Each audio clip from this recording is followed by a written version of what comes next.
Hey guys, this is 48 Laws of Power, Chapter 3, which is to conceal your intentions. Part 2, use smokescreens to disguise your actions. This is the first observance of the law.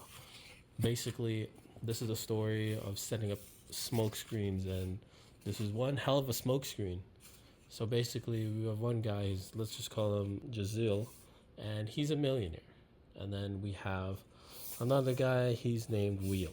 Joseph Wheel. Now, how this all starts was Wheel went up to Jazil, and they had this whole thing about Wheel wanting to buy an apartment from this guy.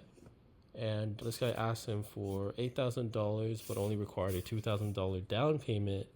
And Will said he'll just give it some time.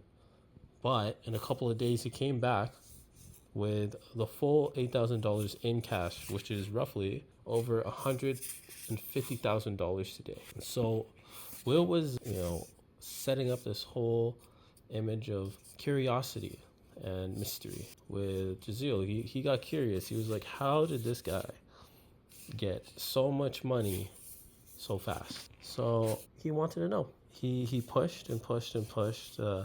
Wheel came off with the front of being reluctant to give Jazil this information. However, he gave the smokescreen, and the smokescreen was that his uncle was a secretary to a bunch of multimillionaire financiers, wealthy men.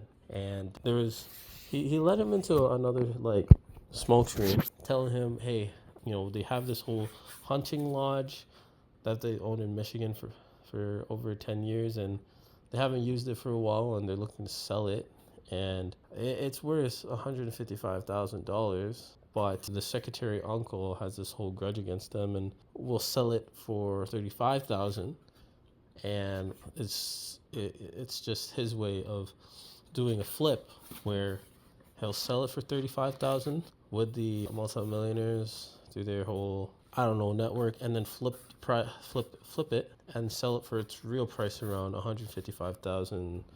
If you're to do the math, that's millions of dollars in today's currency. Now, Jazil was captivated by the story, and he wanted in, and Will reluctantly let him in to the deal. So, a couple days later, financiers gonna meet up with. They make some passing comments, and then there's this whole side thing where Wheel has a quote-unquote boxer, and the quote-unquote financiers, who are actually con men, have their own boxer, and they exchange some words saying that no, their fighter would win in a fight.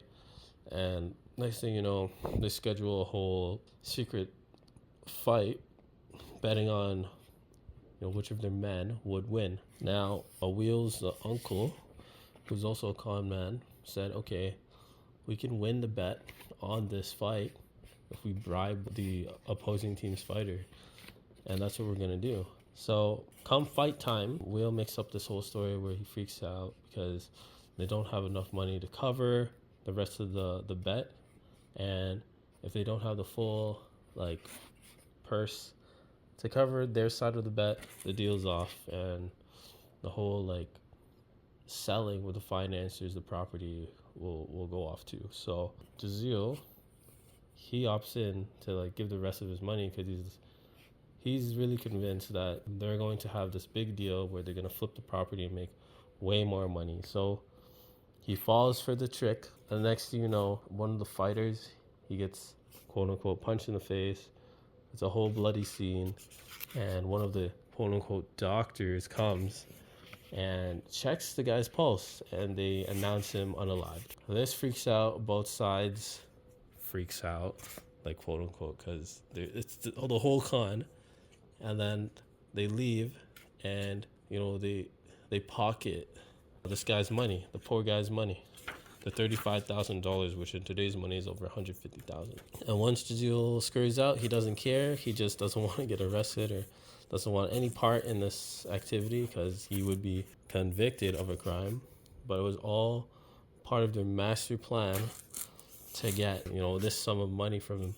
And everyone from the fake multimillionaires, the fake uncle, the fake two fighters, they're all in on the con and they split the money. So yeah, I mean that's one hell of a way to conceal your true intentions. Giving off a smoke screen, and in this case, a fake story that seemed pretty believable at the time. And in the interpretation, the con artist knew that the fixed boxing match fight would work, but he had to divert his target's attention to somewhat of a more believable story, which would come to flipping a property. So to not raise suspicion, he would give him that story of flipping a property. They would get captivated by that. Think about the money that they would make through selling the property, and they get so fixated on that. Once they get like the second thing that comes to them, which is like this boxing match, like they're so consumed by this tunnel vision of getting the deal that they fail to pick up on the little hints that are red flags. So that's the takeaway and the first, say, case study of using smoke screens to disguise your actions. In chapter 3, conceal your intentions. Thank you for watching, guys. Have a great day. I'll be back with the rest of this chapter.